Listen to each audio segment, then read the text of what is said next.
जय हिंद दोस्तों, आप सभी का स्वागत है आपके अपने YouTube चैनल दबंग क्लासेस पर। तो दोस्तों, आज हम पढ़ने वाले हैं एमपी पुलिस कांस्टेबल एग्जाम 2020, जिसका एग्जाम हाल ही में 2022 में कंडक्ट कराए गए थे।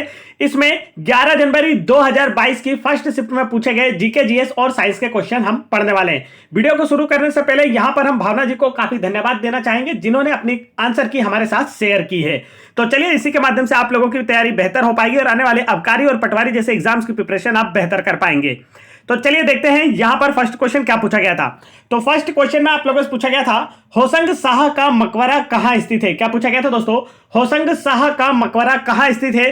तो इसका जो राइट आंसर है वह है मांडू में। होशंग शाह का मकबरा मांडू में स्थित है। मांडू मध्य प्रदेश के धार जिले में स्थित एक दर्शनीय स्थल है। मांडू को पूर्व में मांडवगढ़, सादियाबाद या करीमाबाग शहर के नाम से भी जाना जाता था। मांडू को वर्तमान में आनंद नगरी या सिटी ऑफ जॉय के नाम से भी जाना जाता है। मांडू जो है यह बाज बहादुर और रानी रूपमती के प्रेम संबंध के लिए जाना जाता है। और मांडू में इसके अतिरिक्त जहाज महल, हिंडोला महल इत्यादि भी दर्शनीय स्थल है।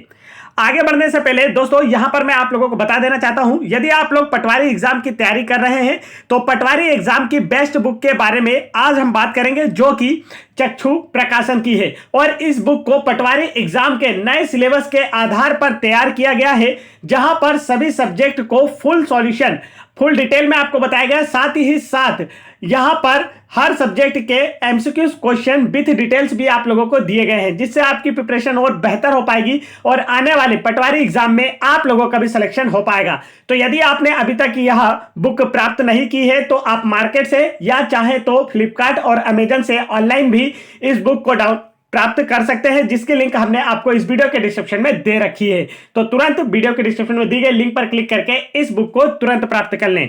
चलिए आगे बढ़ते हैं नेक्स्ट क्वेश्चन की ओर। नेक्स्ट क्वेश्चन में देखेंगे, यहां पर आप लोगों से पूछा है, भारत सरकार ने किस वर्ष में नेपा मिल के नियंत्रण ब्याज को संभाला। तो इसका जो राइट आंसर है दोस्तों वह है आप लोगों का ऑप्शन नंबर 3, वर्ष 1958 में। भारत सरकार ने वर्ष 1958 में नेपा मिल के नियंत्रण ब्याज को संभाला था। अगर नेपा मिल की बात की जाए तो यह नेपा नगर में स्थित है। जो और नेपा मिल किससे संबंधित है यदि आपसे पूछा जाए तो अखबारी कागज से संबंधित है। आगे चलते हैं नेक्स्ट क्वेश्चन की ओर। नेक्स्ट क्वेश्चन में देखते हैं यहां पर आप लोगों से क्या पूछा गया था। तो नेक्स्ट क्वेश्चन में यहां पर आप लोगों से पूछा था, निम्नलिखित में से किस प्रकार का व्यवसाय फलों, सब्जियों और पौधों की खेती से संबंधित नहीं है। एग्रीकल्चर, विटिकल्चर, हॉर्टिकल्चर या एपीकल्चर। तो इसका जो राइट आंसर है दोस्तों वह है एपीकल्चर। इसके अतिरिक्त एग्रीकल्चर, विटिकल्चर और हॉर्टिकल्चर यह सभी फलों, सब्जियों और पौधों की खेती से संबंधित हैं। आगे बढ़ते हैं नेक्स्ट क्वेश्चन की ओर। नेक्स्ट क्वेश्चन में देखते हैं यहां पर आप लोगों से क्या पूछा गया था। तो नेक्स्ट क्वेश्चन में आप लोगों से यहां पर पूछा था, सखर खान के पुत्र मोहम्मद खान खालिस्तान के एक दरबारी संगीतकार थे। तो इसका जो राइट आंसर है दोस्तों वह है आप लोगों का ऑप्शन नंबर 4, राजा दौलत राव सिंधिया। सकर खान के पुत्र मोहम्मद खान राजा दौलत राव सिंधिया के एक दरबारी संगीतकार थे। और ये जितने भी क्वेश्चन है दोस्तों आपके आने वाले मध्य प्रदेश आबकारी आरक्षक और मध्य प्रदेश पटवारी, मध्य प्रदेश फॉरेस्ट एग्जाम, इन सभी के लिए काफी इंपॉर्टेंट साबित होंगे, क्योंकि यह बिल्कुल नए पैटर्न पर आधारित है। यहां पर जो क्वेश्चन आए हैं अभी तक किसी के पास नहीं है, तो ये क्वेश्चन रिपीट होने के भी काफी चांस है। तो इन्हें ध्यान से आप लोगों को पढ़ना है। जो लोग चैनल पर पहली बार आए, चैनल को सब्सक्राइब कर लेना है। और यदि आप लोगों को यहां पर जितनी भी पीडीएफ फाइल दिखाई दे रही है इन सभी को डाउनलोड करना है, तो आप वीडियो के डिस्क्रिप्शन में दी गई लिंक पर क्लिक करके आसानी से डाउनलोड कर सकते हैं, जहां पर मैथ्स, रीजनिंग और जीके, जीएस 2022 कांस्टेबल एग्जाम में पूछे गए ये सारे के सारे एग्जाम्स की पीडीएफ आप आसानी से डाउनलोड कर पाएंगे, हिंदी मीडियम में भी और इंग्लिश मीडियम में भी। साथ ही साथ एमपीजीके की जो पीडीएफ आपको दिखाई दे रही है, जिसमें 1250 प्लस बेस्ट एमसीक्यू की पीडीएफ और 1850 प्लस बेस्ट एमसीक्यू की पीडीएफ, हर एक क्वेश्चन को फुल डिटेल में दिखाया गया है। तो आप अपनी मनचाही पीडीएफ डाउनलोड करके अपनी प्रिपरेशन को और बेहतर कर सकते हैं। तो चलिए देखते हैं नेक्स्ट क्वेश्चन। नेक्स्ट क्वेश्चन की बात की जाए तो यहां पर नेक्स्ट क्वेश्चन आप लोगों से पूछा गया था, निम्नलिखित में से किस पर्यटन स्थल ने यूनेस्को की विश्व धरोहर स्थल का सम्मान अर्जित किया है। 4 ऑप्शन आपको दिए गए थे और पूछा गया था इनमें से किस पर्यटन स्थल को यूनेस्को की विश्व धरोहर सूची में शामिल किया गया है। राइट आंसर होगा भीम बेटका। तो एमपी से भी 4 से 5 क्वेश्चन हर शिफ्ट में आए थे। एमपी जीके को भी आप बिल्कुल मामूली ना लें, क्योंकि 4 से 5 नंबर काफी होते हैं। तो निम्नलिखित में से किस पर्यटन स्थल ने यूनेस्को की विश्व धरोहर स्थल का सम्मान अर्जित किया? तो आंसर होगा भीमबेटका। भीमबेटका जो है यह मध्य प्रदेश के रायसेन जिले के अब्दुल्लागंज में स्थित है और यह प्राचीन शैलाश्रय है जो कि जो आदिमानव काल से संबंधित है। आगे चलते हैं नेक्स्ट क्वेश्चन की ओर। नेक्स्ट क्वेश्चन में यहां पर आप लोगों से पूछा गया है, अकबर के शासन के संबंध में निम्नलिखित में से सही कथन का चयन करें। पहला ऑप्शन, वजीर सैन्य संगठन की देखभाल करता था, गलत है। दूसरा, 16 सूबे थे, गलत है। बख्शी राजस्व प्रशासन को देखता, यह भी गलत है। तो यहां पर पूछा इनमें से कौन सा एक सही कथन है? तो राइट आंसर होगा प्रमुख काजी न्यायाधीशों में सर्वोच्च स्थान रखता था। तो यह जो है अकबर के शासन से संबंधित सही कथन है। अकबर की बात की जाए तो अकबर जो है यह हुमायूं का पुत्र था जो कि एक मुगल शासक था और अकबर का मूल नाम आप लोगों से कभी कभी एग्जाम में पूछ लिया जाता है कि इसका पूरा नाम क्या था। तो जलालुद्दीन मोहम्मद अकबर इसका फुल नाम था। और अकबर के बारे में एक क्वेश्चन और पूछा जाता है, जैसे कि अकबर किस वंश से संबंधित है? तो अकबर मुगल वंश से संबंधित है। अकबर के पिता का नाम है हुमायूं और अकबर के पुत्र का नाम क्या था? तो आपका आंसर होगा जहांगीर। और मुगल वंश की स्थापना किसने की थी यदि आपसे पूछ लिया जाए तब आपका आंसर क्या होगा? तो बाबर ने की थी मुगल वंश की स्थापना।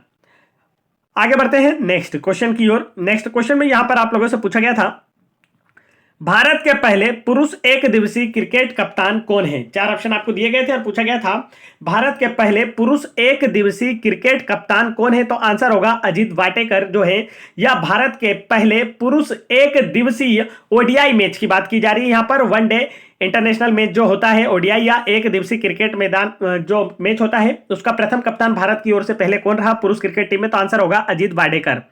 आगे बढ़ते हैं, और वर्तमान में ओडीआई के कप्तान कौन है? तो आंसर होगा रोहित शर्मा।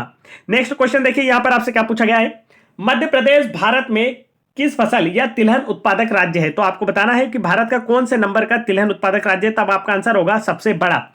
मध्य प्रदेश जो है भारत में सर्वाधिक सोयाबीन उत्पादन करता है और इसे सोया प्रदेश के नाम से भी जाना जाता है और सोयाबीन जो है एक तिलहनी फसल है। तो भारत में मध्य प्रदेश जो है तिलहन उत्पादन का सबसे बड़ा राज्य है। आगे बढ़ते हैं नेक्स्ट क्वेश्चन की ओर। नेक्स्ट क्वेश्चन में यहां पर आपसे पूछा गया था भारत में कितने शास्त्रीय नृत्य है? तो इसका जो राइट आंसर है दोस्तों वह है 8। भारत में 8 शास्त्रीय नृत्य है। नेक्स्ट क्वेश्चन देखिए यहां पर आप लोगों से पूछा है, Avanti mega food park Madhya Pradesh के किस जिले में स्थित है? देखिए यहां पर एमपीजी के काफी क्वेश्चन पूछे गए थे और आने वाले एग्जाम में भी एमपीजी के काफी क्वेश्चन पूछे जाने वाले, इसलिए आपको एमपीजी के काफी अच्छे से पढ़ना है। यदि आप लोगों को एमपीजी के प्रिपरेशन बेहतर करना है तो आप वीडियो की डिस्क्रिप्शन में दी गई लिंक पर क्लिक करके या फिर हमारे चैनल की प्लेलिस्ट चेक कर सकते हैं जहां से एमपी पुलिस कांस्टेबल एग्जाम में सारे क्वेश्चन पूछे गए थे। तो प्लेलिस्ट एमपीजी के की आपको जरूर चेक करना है। यहां पर पूछा है Avanti mega food park Madhya Pradesh के किस जिले में स्थित है? तब आपका आंसर होगा Dewas. Avanti mega food park जो है मध्य प्रदेश के देवास जिले में स्थित है। देवास जिला और किस लिए जाना जाता है? तो देवास जिले में मध्य प्रदेश की एकमात्र बैंक नोट प्रेस स्थित है, ठीक है। और साथ ही साथ देवास में चामुंडा माता मंदिर भी स्थित है, यह भी आप लोगों को याद रखना है। आगे चलते हैं नेक्स्ट क्वेश्चन की ओर। नेक्स्ट क्वेश्चन में देखिए यहां पर आपसे क्या पूछा गया था दोस्तों। तो नेक्स्ट क्वेश्चन में पूछा था निम्नलिखित में से कौन सा पद खेल के साथ सही रूप से मेल नहीं खाता है? तो चार ऑप्शन आपको दिए, देखिए शतरंज, गैम्बिट। तो गैम्बिट किस शब्द से किस खेल से संबंधित है? शतरंज से बिल्कुल सही है। ड्यूस बैडमिंटन से संबंधित है, यह भी बिल्कुल सही है। कॉक्स बोटिंग से संबंधित है, यह भी सही है। लेकिन बोगी शब्द जो है यह बिलियर्ड से संबंधित है, यह बिल्कुल गलत है। यहां पर यह जो बोगी शब्द है यह बिलियर्ड्स खेल से संबंधित नहीं है, यहां पर आपसे यही पूछा गया था।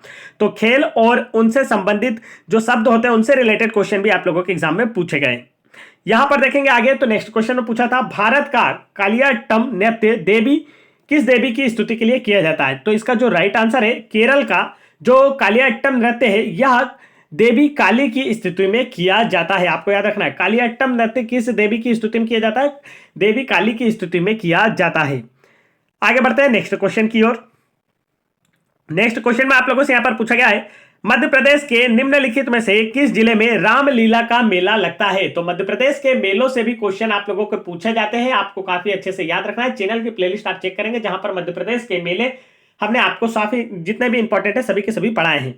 यहां पर पूछा है मध्य प्रदेश के निम्नलिखित में से किस जिले में रामलीला का मेला लगता है? तो इसका जो राइट आंसर है दोस्तों वह है ग्वालियर जिले में। मध्य प्रदेश के ग्वालियर जिले में रामलीला का मेला लगता है। आगे चलते हैं नेक्स्ट क्वेश्चन की ओर। नेक्स्ट क्वेश्चन में देखिए यहां पर आप लोगों से क्या पूछा गया है। तो नेक्स्ट क्वेश्चन में आप लोगों से पूछा है group of 20 G20 leader summit 2021 किस देश में आयोजित किया गया था? क्या पूछा गया है? G20 लीडर समिट 2021 किस देश में आयोजित किया गया था? तो G20 जो सम्मेलन होता है काफी इंपॉर्टेंट होता है, आप लोगों से एग्जाम में पूछा जाता है, इसलिए आप लोगों को अच्छे से याद रहना चाहिए। तो इसका जो राइट आंसर है दोस्तों वह है इटली में। आगे चलते हैं नेक्स्ट क्वेश्चन की ओर। नेक्स्ट क्वेश्चन में यहां पर आप लोगों से पूछा गया है, मध्य प्रदेश में cabinet committee of investment promotion के अध्यक्ष कौन है? तो इसका जो राइट आंसर है मुख्यमंत्री। मध्य प्रदेश के मुख्यमंत्री मध्य प्रदेश में cabinet committee of investment promotion के अध्यक्ष है। और वर्तमान समय में मध्य प्रदेश के मुख्यमंत्री कौन है? तब आपका आंसर होगा शिवराज सिंह चौहान जो है या वर्तमान समय में मध्य प्रदेश के मुख्यमंत्री है।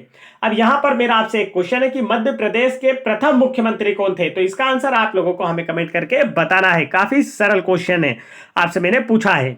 तो इसके बाद देखते हैं नेक्स्ट क्वेश्चन। नेक्स्ट क्वेश्चन आपसे पूछा है, अमुक्त माल्यद के बारे में गलत कथन का चयन करें। अमुक्त माल्यद, ठीक है, तो यहां पर पूछा है, यह बताता है कि राजा को कैसा शासन करना चाहिए। ये तो बिल्कुल सही है, ये शासन पर आधारित बुक है। यह तेलुगु में लिखा गया, यह भी बिल्कुल सही है। अमुक्त माल्यद का अनुवाद वह है जिसने खुद को पहनने के बाद माला की पेशकश की है। और इसके बाद यहां पर दिया गया था यह वीर नरसिम्हा राय द्वारा रचित है, बिल्कुल गलत है। अमुक्त माल्यद जो है यह किसके द्वारा रचित है? आप लोगों को हमें कमेंट करके बताना है। और इसके बारे में जो गलत कथन है वह ऑप्शन नंबर 2 है। चलिए आगे बढ़ते हैं नेक्स्ट क्वेश्चन की ओर। नेक्स्ट क्वेश्चन में यहां पर आप लोगों से पूछा है, मध्य प्रदेश में तुलसी शोध संस्थान निम्नलिखित में से किस स्थान पर स्थित है? तो इसका जो राइट आंसर है वह है चित्रकूट में। मध्य प्रदेश में तुलसी शोध संस्थान जो है यह चित्रकूट में स्थित है। चित्रकूट जो है यह मध्य प्रदेश के 17 जिले में स्थित एक धार्मिक दर्शनीय स्थल है जो कि भगवान राम से संबंधित है। आगे बढ़ते हैं नेक्स्ट क्वेश्चन की ओर। नेक्स्ट क्वेश्चन में यहां पर आप लोगों से पूछा गया है, गैर बैंकिंग वित्तीय कंपनियां अपना लाइसेंस कहां से प्राप्त करती हैं? 4 ऑप्शन आपको दिए गए हैं। पूछा गया है गैर बैंकिंग वित्तीय कंपनियां अपना लाइसेंस कहां से प्राप्त करती हैं? तो इसका जो राइट आंसर है वह है reserve bank of India, RBI से। आरबीआई की स्थापना कब की गई थी? यह क्वेश्चन अक्सर एग्जाम में पूछा जाता है। तब आपका आंसर होगा 1 अप्रैल 1935 को। और इसका राष्ट्रीयकरण कब किया गया? यह आप लोगों को हमें कमेंट करके बताना है। क्वेश्चन काफी इजी है लेकिन एग्जाम में जरूर आता है।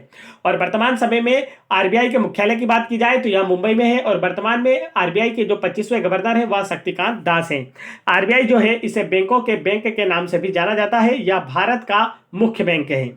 आगे बढ़ते हैं, यह केंद्रीय बैंक है, इस प्रकार से भी हम इसे कह सकते हैं।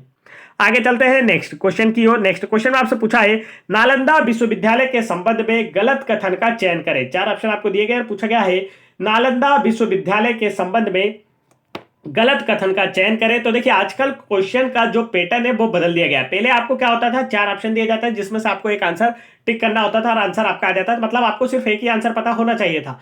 लेकिन अब क्वेश्चन का पैटर्न एग्जामिनर ने इस तरीके से सेट किया है कि आपको 3 ऑप्शंस बिल्कुल सही पता होना चाहिए, तभी आप उस क्वेश्चन का आंसर कर पाएंगे, अन्यथा गलत कर देंगे। तो यहां पर भी देखिए सेम पैटर्न से क्वेश्चन पूछा गया है, नालंदा विश्वविद्यालय के संबंध में गलत कथन का चयन करें। तो देखिए यहां पर विभिन्न संरक्षकों द्वारा बनाए गए कम से कम 8 कॉलेज थे। तो यहां पर देखिए या तो बिल्कुल सही है। इसके बाद आप देखेंगे यह मूल रूप से 5वीं शताब्दी ईस्वी में शंकरादित्य द्वारा स्थापित किया गया, यह भी सही है। इसके बाद विभिन्न देशों के कम से कम 10,000 छात्र और शिक्षक थे इसमें, यह भी बिल्कुल सही है। केवल 2 पुस्तकालय थे, यह गलत है नालंदा विश्वविद्यालय के बारे में।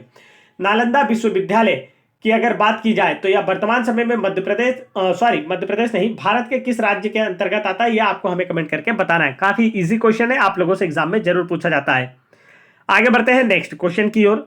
नेक्स्ट क्वेश्चन में यहां पर आप लोगों से पूछा गया था, टोक्यो ओलंपिक में लवलीना बोरगोहेन ने भारत के किस लिए ब्रॉन्ज मेडल जीता, वह किस खेल से संबंधित है? लवलीना बोरगोहेन जो है यह किस खेल से संबंधित है, आपसे यह पूछा गया। तो इसका जो राइट आंसर है वह है मुक्केबाजी से। टोक्यो ओलंपिक में लवलीना बोरगोहेन ने भारत के लिए ब्रॉन्ज मेडल जीता था और यह किस खेल से संबंधित है? आंसर होगा मुक्केबाजी से। आगे चलते हैं नेक्स्ट क्वेश्चन की ओर। नेक्स्ट क्वेश्चन में यहां पर आप लोगों से पूछा गया था, शरीर में अनियंत्रित और असामान्य कोशिका वृद्धि को क्या कहा जाता है? तो इसका जो राइट आंसर है वह है कैंसर। शरीर के किसी अंग में जब अनियंत्रित या असामान्य रूप से कोशिका वृद्धि होती है तो वहां पर कोशिका का गुच्छा बन जाता है, जिसे कैंसर के रूप में जाना जाता है। आगे चलते हैं नेक्स्ट क्वेश्चन की ओर। नेक्स्ट क्वेश्चन में देखिए यहां पर आप लोगों से क्या पूछा है। तो नेक्स्ट क्वेश्चन में आप लोगों से पूछा गया है, निम्नलिखित में से कौन सा फाइलाथेलोफाइट का अभिलक्षणिक लक्षण है? 4 ऑप्शन आपको दिए गए और पूछा गया इनमें से कौन सा फाइलाथेलोफाइट का अभिलक्षणिक लक्षण है। तो यहां पर 4 ऑप्शन दिए गए थे जिसमें से आप लोगों को आंसर चुनना था। तो इसका जो राइट आंसर वह है सरल शरीर। फाइलाथेलोफाइट जो होते हैं इनका शरीर जो होता है वह सरल पाया जाता है। आगे चलते हैं नेक्स्ट क्वेश्चन की ओर। तो यहां पर मैथ्स में जो आप मैथ्स की नहीं बात की जा रही है, यहां पर साइंस की बात करें दोस्तों। तो साइंस में जो क्वेश्चन आप लोगों से पूछे गए थे यह ज्यादातर पादप जगत से क्वेश्चन इस बार आप लोगों के एग्जाम में पूछे गए थे। और व्यापम का सबसे मेन जो फैक्ट होता है साइंस में वह अक्सर पादप जगत ही होता है। आप कांस्टेबल एग्जाम 2016, 2017, फॉरेस्ट एग्जाम 2017 या फिर कांस्टेबल एग्जाम 2022 इन सभी के एग्जाम देखिए या एसआई एग्जाम 2017 देखिए, इनमें साइंस से जो क्वेश्चन व्यापम पूछता है ज्यादातर क्वेश्चन पादप जगत से ही पूछता है। यहां पर आपसे पूछा है ब्रायोफाइट्स के पास है, तो वे संवहनी पौधे हैं, पौधे का शरीर बीजाणुविद्ध है, पौधे का शरीर युग्मकोविद्ध है और वास्तविक तने और पत्ते मौजूद है। तो यहां पर ब्रायोफाइट्स के बारे में पूछा गया है, तो इसका जो राइट आंसर वह है इन पौधों का शरीर युग्मकोविद्ध होता है। आगे बढ़ते हैं नेक्स्ट क्वेश्चन की ओर। नेक्स्ट क्वेश्चन में देखते हैं आपसे क्या पूछा गया था। तो यहां पर आप लोगों से पूछा गया था 3 जोड़ी टांगों में से कीड़ों द्वारा छलांग लगाने के लिए किन पैरों का उपयोग किया जाता है। कीड़ों के पास जैसे कि आप मक्खियां देख सकते हैं, ठीक है, कीट पतंगे जो होते हैं, मक्खियां, मच्छर, इन सभी में क्या होती है 3 जोड़ी टांगे पाई जाती है, अर्थात 6 टांगे पाई जाती हैं। तो यहां पर पूछा है 3 जोड़ी टांगों में से कीड़ों द्वारा छलांग लगाने के लिए किन पैरों का उपयोग किया जाता है। तो आपका आंसर होगा हिंड लेग्स का। जो पीछे की ओर के पैर होते हैं उनकी बात की जा रही है। 3 जोड़ी टांगों में से कीड़ों द्वारा छलांग लगाने के लिए हिंड लेग्स पैरों का यूज किया जाता है। आगे बढ़ते हैं नेक्स्ट क्वेश्चन की ओर। नेक्स्ट क्वेश्चन में आपसे पूछा है इसके रिसाब, अर्थात दिए गए 4 ऑप्शंस में से आपको बताना है इनमें से किसके रिसाब का पता लगाने के लिए एलपीजी में मिलाया जाता है। मतलब एलपीजी का जब रिसाब होता है तो वह हमें कैसे पता चलेगा कि हमारी जो गैस है एलपीजी गैस लीक हो रही है। तो इसमें क्या मिलाया जाता है आप लोगों से पूछा है, जब क्योंकि एलपीजी तो क्या है एक गंधहीन गैस है। तो इसका जो राइट आंसर वह है option number 4 methyl mercaptan. LPG के गैस का रिसाब या लीकेज का पता लगाने के लिए एलपीजी गैस में मिथाइल मरकैप्टन मिलाई जाती है, जो कि एक कैसी गैस है जो गंधाती है, मतलब एक गंध देने वाली गैस है। और इसके अगर इसे ना मिलाया जाए तो क्या होगा, तो एलपीजी जो है वह गंधहीन गैस है, उसमें कोई बांस नहीं होती। अगर वह लीकेज हो रही है तो होती रहेगी, हमें पता ही नहीं चलेगा। तो इसलिए उसमें एक ऐसी गैस मिलाई जाती है जिसकी वजह से हम उसकी गंध महसूस कर सके और हमें पता चले कि एलपीजी गैस लीक हो रही है या उसमें रिसाव हो रहा है। तो इस गैस का नाम क्या है जो एलपीजी के साथ मिलाई जाती है। तो आंसर होगा मिथाइल मरकैप्टन गैस। आगे बढ़ते हैं नेक्स्ट क्वेश्चन की ओर। नेक्स्ट क्वेश्चन देखिए दोस्तों, यहां पर आपसे क्या पूछा गया था। तो नेक्स्ट क्वेश्चन में पूछा था किस प्रकार का ईंधन जलाने से प्रदूषण नहीं होता है। 4 ऑप्शन आपको दिए गए थे, पूछा गया था किस प्रकार का ईंधन जलाने से प्रदूषण नहीं होता है। तो आंसर होगा इसका ऑप्शन नंबर 3 गैसीय ईंधन। गैसीय ईंधन जलाने से प्रदूषण नहीं होता है। गैसीय ईंधन जैसे कि हम बात करें CNG gas, compressed natural gas, या हम कह सकते हैं संपीड़ित प्राकृतिक गैस, जो है जलाने से प्रदूषण ना के बराबर होता है, अर्थात प्रदूषण नहीं होता है। तो गैसीय ईंधन जलाने से प्रदूषण नहीं होता है। आगे बढ़ते हैं नेक्स्ट क्वेश्चन की ओर। नेक्स्ट क्वेश्चन में यहां पर आप लोगों से पूछा गया है किस देश में उपयोग की जाने वाली 80% दवाएं जो है जेनरिक हैं। तो इसका जो राइट आंसर है वह है अमेरिका। और जेनरिक दवाएं किन्हें कहता है, तो ऐसी दवाइयां जिनका पेटेंट नहीं कराया गया है उन्हें जेनरिक दवाई कहा जाता है। तो अमेरिका एक ऐसा देश है जिसमें 80% दवाएं जो है वह जेनरिक हैं। अब देखिए जेनरिक दवाएं जो होती है इनका यूज, मतलब जैसे अभी कोरोना वायरस आया था, कोरोना वायरस में जो भी वैक्सीन बनी है उनका जिन्होंने भी पेटेंट नहीं कराया, जैसे भारत के अंदर कुछ वैक्सीन लगी जिन्हें बिना पेटेंट कराए लगाया गया था। तो अगर पेटेंट करा लिया जाता है तो जो वैक्सीन होती है या जो भी दवाई होती है उनके जो दाम है उनमें क्या हो जाती है, वृद्धि हो जाती है, उन पर टैक्स लगता है। तो बिना पेटेंट कराए मार्केट में वह कम मूल्य में उपलब्ध होती है, आसानी से सभी को उपलब्ध कराई जा सकती है और सभी वर्ग को। लेकिन पेटेंट कराने पर उसका क्या होता है, दाम बढ़ जाता है और आसानी से उपलब्धि उसकी क्या होती है, घट जाती है। तो जो दवाइयां पेटेंट नहीं कराई जाती उन्हें जेनरिक दवाई कहा जाता है। तो अमेरिका एक ऐसा देश है जिसमें उपयोग की जाने वाले लगभग 80% दवाएं जो है वह जेनरिक हैं। आगे चलते हैं नेक्स्ट क्वेश्चन की ओर। नेक्स्ट क्वेश्चन में देखिए यहां पर आपसे क्या पूछा है, विषम की जांच करें। 4 ऑप्शन आपको दिए गए, कवक, पाइन, शैवाल और एक कोशिकीय यूकेरियोटिक जीव। इन सभी में से आप लोगों को विषम की जांच करना था। तो इसका जो राइट आंसर है वह है ऑप्शन नंबर 2 पाइन। आगे बढ़ते हैं नेक्स्ट क्वेश्चन की ओर। नेक्स्ट क्वेश्चन में यहां पर आप लोगों से पूछा गया है, जब सूर्य का प्रकाश सौर सेल पर पड़ता है तो इससे परिवर्तित ऊर्जा होती है। तो इसका जो राइट आंसर है थर्मल या विद्युत ऊर्जा। जब सूर्य का प्रकाश सौर सेल पर पड़ता है तो वह ऊर्जा किसमें चेंज हो जाती है? थर्मल ऊर्जा या विद्युत ऊर्जा में। जो सोलर पैनल होते हैं वह सौर ऊर्जा को विद्युत ऊर्जा में परिवर्तित करते हैं। आगे चलते हैं नेक्स्ट क्वेश्चन की ओर। नेक्स्ट क्वेश्चन में यहां पर आप लोगों से पूछा गया था, बरसात के मौसम में आप चमड़े की वस्तुओं और बोरियों के थैलों में कौन से परिवर्तन देखते हैं?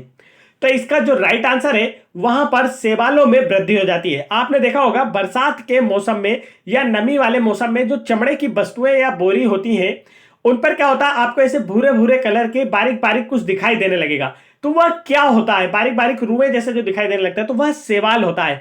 तो नमी के दिनों में या बरसात के मौसम में जो चमड़े की वस्तुएं होती हैं या बोरियां होती हैं उन पर आपको शैवाल में वृद्धि के कारण परिवर्तन दिखाई देने लगता है। आगे चलते हैं नेक्स्ट क्वेश्चन की ओर। नेक्स्ट क्वेश्चन में यहां पर आप लोगों से पूछा गया है, HIV पहली बार खालिस्तान की एक अफ्रीकी प्रजाति में रिपोर्ट किया गया था। तो HIV रोग जो है सर्वप्रथम कहां देखा गया था? तो इसका जो राइट आंसर है वह है बंदर। HIV जो रोग है वह सर्वप्रथम बंदर की एक अफ्रीकी प्रजाति में रिपोर्ट किया गया था।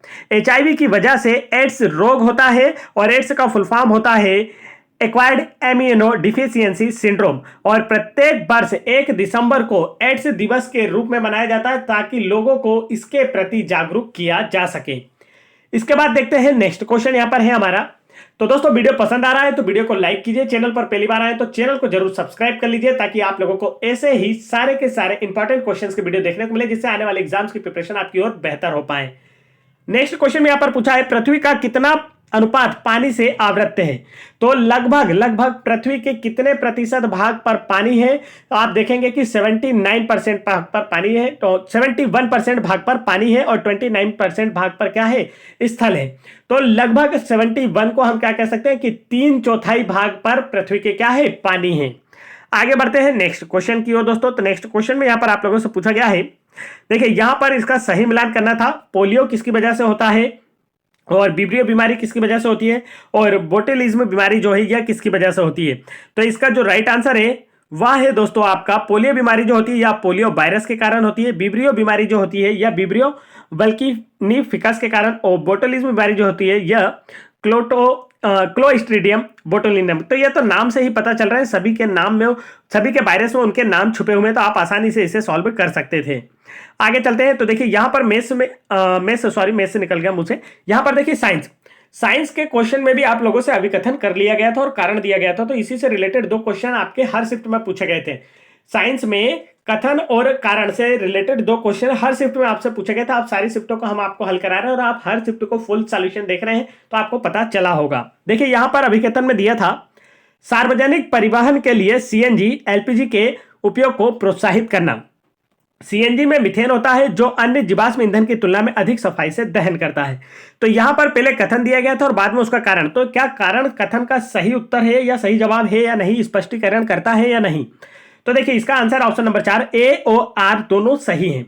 सार्वजनिक परिवहन के लिए CNG LPG के उपयोग को प्रोत्साहित करना चाहिए क्योंकि CNG में मीथेन होता है जो अन्य जीवाश्म ईंधन की तुलना में अधिक सफाई से दहन करता है। तो दोनों ही क्या है, अभिकथन भी सही है और उसका कारण भी बिल्कुल सही दिया गया है। आगे देखेंगे नेक्स्ट क्वेश्चन में आपसे पूछा है, यमुना नदी प्रदूषित हो रही है क्यों? 4 ऑप्शन आपको दिए गए हैं और पूछा गया है इनमें से यमुना नदी जो है किस कारण से प्रदूषित हो रही है? तो आंसर होगा सीवेज और औद्योगिक अपशिष्ट और कचरा की वजह से। यमुना नदी में दिल्ली के निकट अत्यधिक मात्रा में, पूरी सिटी का, दिल्ली बहुत बड़ा शहर हम सभी जानते हैं, भारत की राजधानी है, तो यहां से निकलने वाले सारे सीवेज, औद्योगिक अपशिष्ट और कचरे को यमुना नदी में मिलाया जाता है। इस वजह से यमुना नदी क्या हो रही है? प्रदूषित हो रही है। और यमुना जो है भारत की सबसे बड़ी सहायक नदी है जो कि गंगा की सहायक नदी, ये भी आप लोगों को याद रखना है। इसका उद्गम कहां से होता है? यमुनोत्री से। और ये कहां जाकर समाप्त होती है? तो इसका अगर बात की जाए तो इलाहाबाद में प्रयागराज में यह गंगा नदी में मिल जाती है। तो इसका जो समापन है वो कहां होता है? गंगा नदी में होता है। ये भी आप लोगों को याद रखना है। तो ये थे दोस्तों आज के हमारे 36 मोस्ट इंपॉर्टेंट क्वेश्चन जो कि आप लोगों से एग्जाम में पूछे गए थे। ठीक है, जीके जीएस और साइंस के मिलाकर। तो यहाँ पर 35 क्वेश्चन थे, 1 पेज आप लोगों को वहां पर जो शिफ्ट का हमने दिखाया था वह था। तो 35 क्वेश्चन आप लोगों से हर शिफ्ट में पूछे गए थे, जीके जीएस, साइंस और एमपीजीके के मिलाकर। एमपीजीके के 4 से 5 क्वेश्चन, साइंस के आप लोगों के फिक्स 10 से 12 क्वेश्चन रहे और बाकी के आपके करंट अफेयर और जीएस से रहे, और जबकि आपके जनरल नॉलेज से भी क्वेश्चन काफी यहाँ पर रहे हैं। तो इस प्रकार 35 क्वेश्चन हर शिफ्ट से आप लोगों से पूछे गए। तो यहाँ पर हम भावना को काफी धन्यवाद देना चाहेंगे जिन्होंने अपनी शिफ्ट हमारे साथ शेयर की थी, अपनी जो आंसर की है, जिससे आप लोगों की मदद हो पाई। तो यदि वीडियो पसंद आया है तो वीडियो को लाइक कीजिए, चैनल पर पहली बार आए तो चैनल को जरूर सब्सक्राइब कर लीजिए, और सभी शिफ्टों का सॉल्यूशन देखना चाहते हैं तो आप चैनल की प्लेलिस्ट चेक कर सकते हैं। साथ ही साथ दी गई जितनी भी पीडीएफ फाइल्स हैं इन्हें डाउनलोड करना चाहते हैं तो वीडियो के डिस्क्रिप्शन में दी गई लिंक पर क्लिक करके आसानी से डाउनलोड कर सकते हैं। जय हिंद दोस्तों।